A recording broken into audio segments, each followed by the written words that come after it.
Guys, I'm Del Fike from Fike Cattle Company, Grazemaster Genetics. Kerry Hofsnyder is our communication person. We've been all around the country for years and years preaching a different way of doing things. And not that we know what to do that's right, but we can tell you a lot of things not to do. So, as I said back, on the place, I want everyone to really interact, with what I'm talking about or with the questions you have. So you have me here to ask all those crazy questions that everybody that follows me wonders what I think and why I do things. So I think in a very pragmatic way, I think in a way of it's always been really tough in the ways I had to do things. And so being creative is a pretty big part of how we've allowed our operation to stay in business and to evolve and to basically unlearn everything we've been taught. So we were a larger operation back in 1999. I had a series of back problems. I broke my back several times and had some issues there. And so we went from a large scale operation to yes, consulting has been part of it, but to an operation that's been very focused on doing things right and doing things connected with nature and very in sync and balance with that. And we got to notice the less we did, the better it got. So when we backed off a lot of things, when we stopped using chemicals in pastures, when we stopped, of course, tillage, we started no-till in 1987, back in the day. When we start letting nature and especially our cow herd and things like that all come into balance or in that sync, things really get easy, they get profitable, the soil gets better, the water gets better, and things like that. So with all that being said, we stand today on some pretty typical eastern Nebraska range. We're not going to get into a lot of different species and things like that. But you can tell this pasture's had some rest, and we've got Craig and Kyle and Chris. You guys run cattle on here all the time. Explain this briefly to the crowd what you're doing. So we probably got this about 10 years ago or so when we first took over from Ray. The previous tenant had had 3 paddocks out here. And so when we first took it over, we were probably running 18. There's 90 acres out here. We were probably running 18, 19 cows or so. And so then over the past couple years, we've really been trying to do more intensive grazing.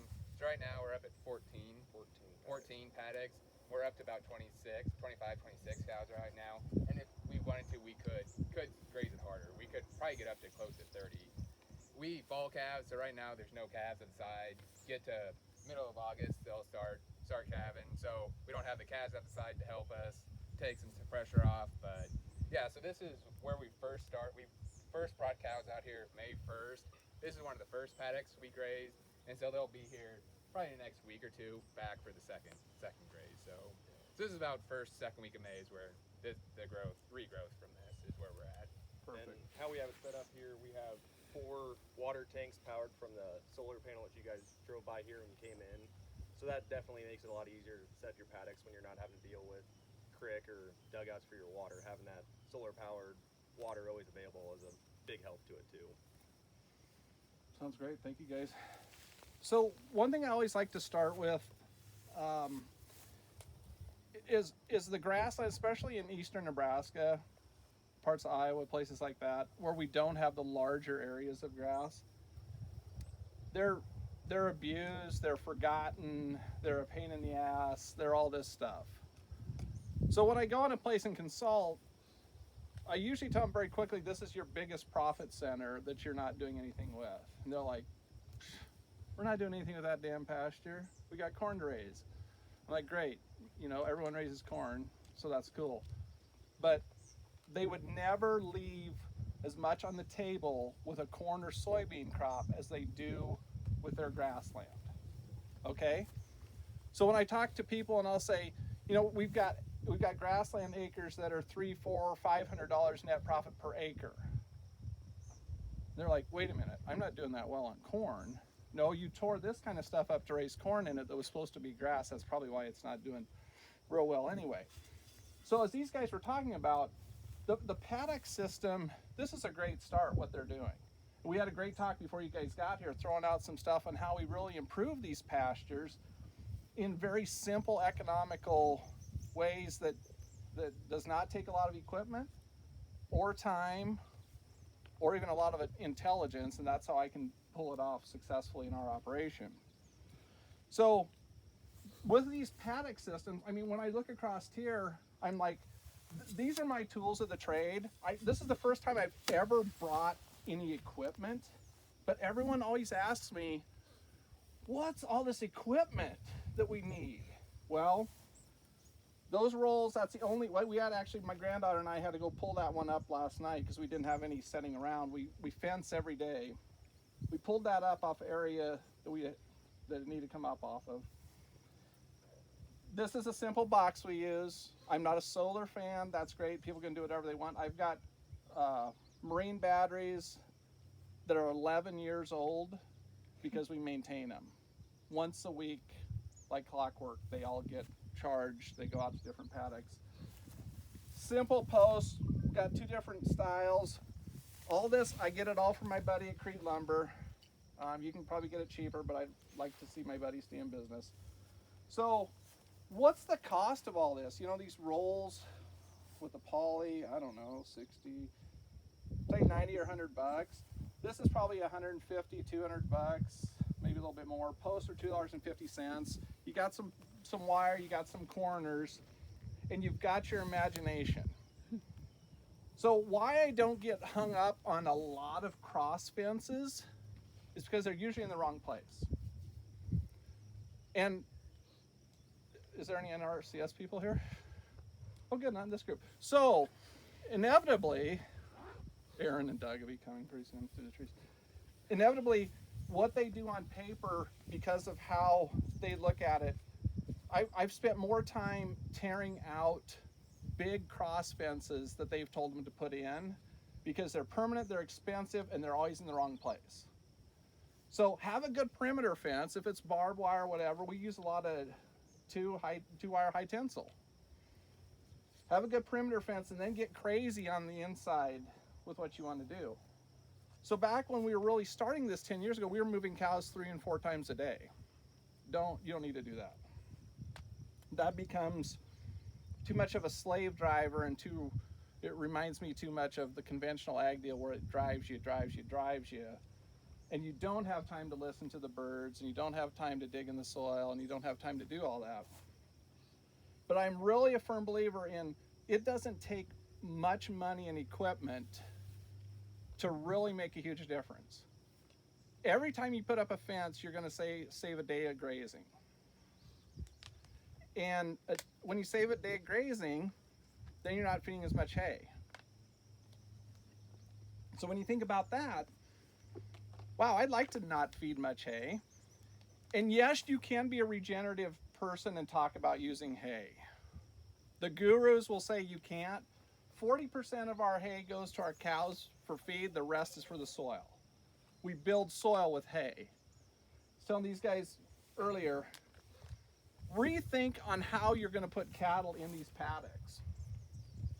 Maybe you can winter in a place that's used to summer if you got some protection, you got some water. And then you can biocarpet, you can unroll those bales. And what's that do? Well, the cows eat what they want, manure and urine all around. They tromp the rest in, translocation of seed. I don't buy expensive seed. Native grass seeds are expensive. Alfalfa is expensive. We translocate it in all our bales. We purposely bale things a lot later than anyone else does because I want those seeds. I'm not worried about it.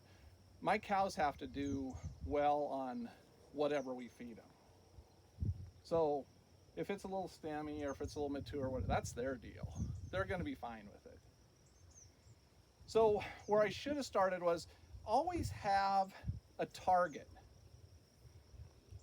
There's people that run cattle all over the country that don't have a goal. They do not have a plan. They do not have the right genetics. And we created our own breed of cattle, but I do not push genetics to people because our Graze Master composite, our breed, is more of a theory or a philosophy than it is an actual, those 4 breeds in that Graze Master work for us. We build them for our grass. That's what we do. You can't build the perfect beast a lot of times with a straight bred anything. I want the heterosis. I want that ability for those cows to last longer. We haven't touched a calf in years. We calve on grass. It's pretty amazing. My granddaughter that's 7 can move cows and build fence, and she loves it. When she was asked at school last year what she wanted to do when she grew up, she said, I want to build fence. We build fence every day, that kind of fence, and it's fun. So I know that's a lot to start with. Does anyone have any questions?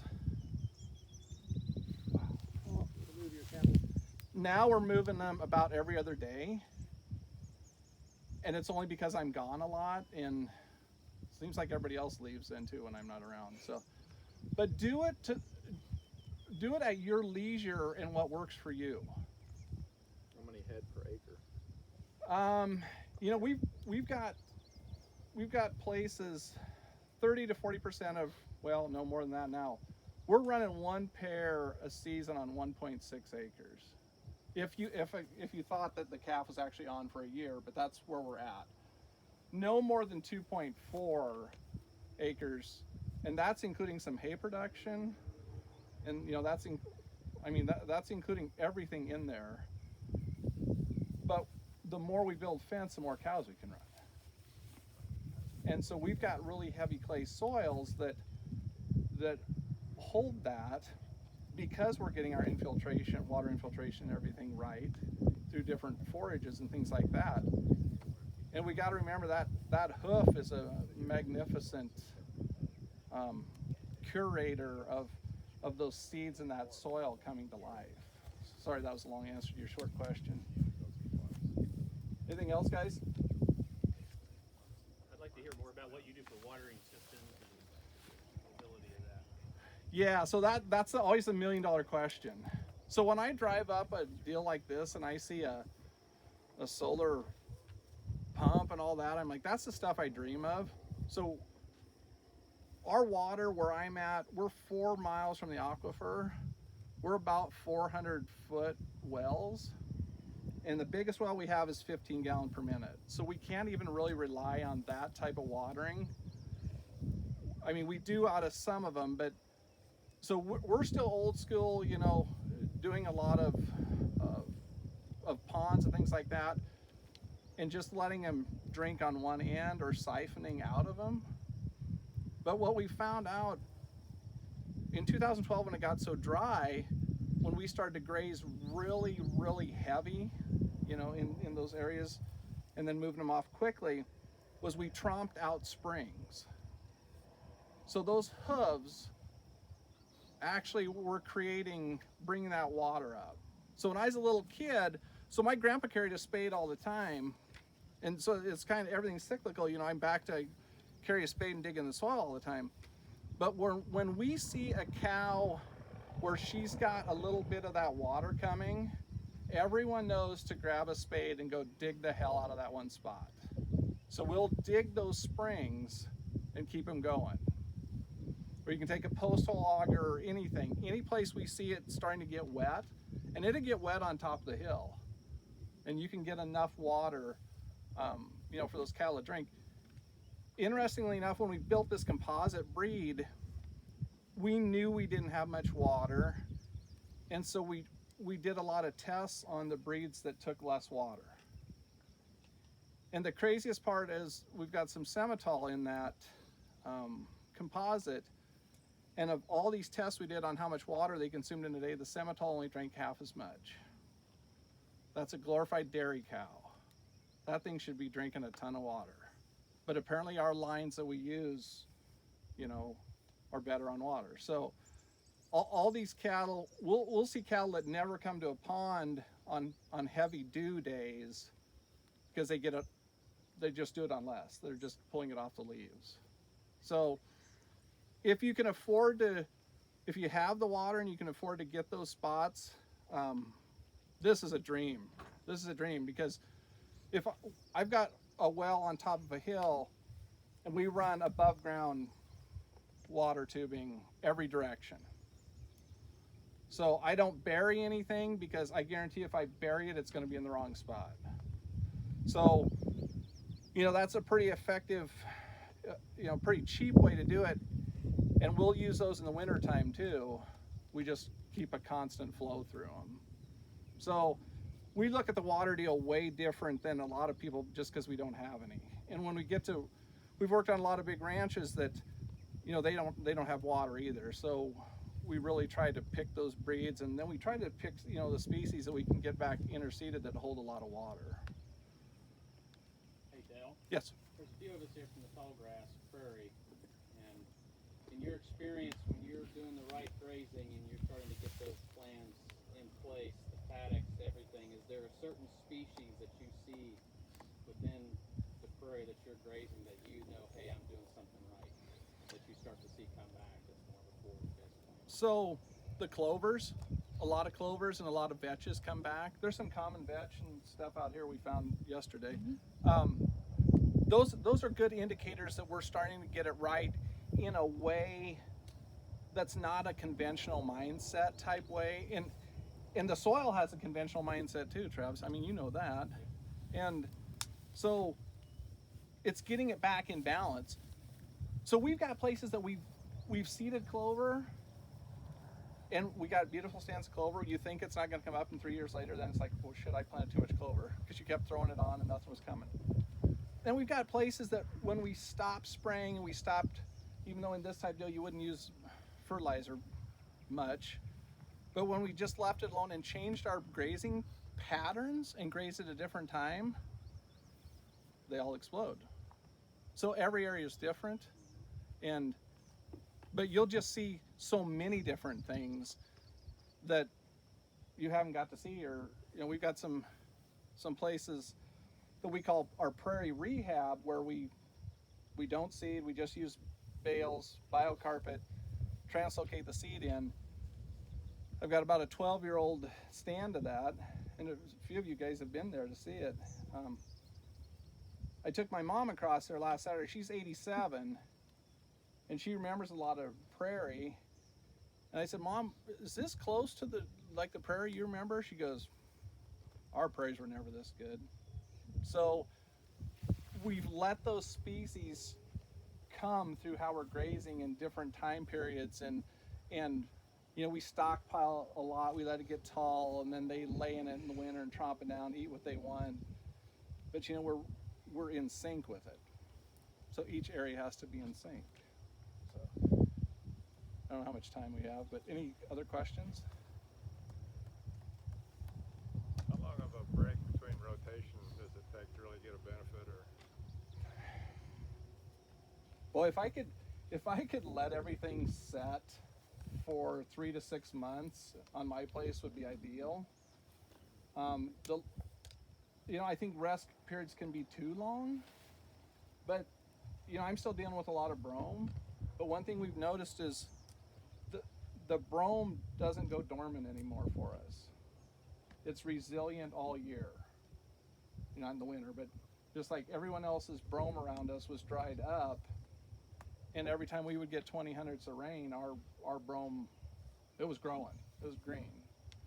So I'd say the average that we have are probably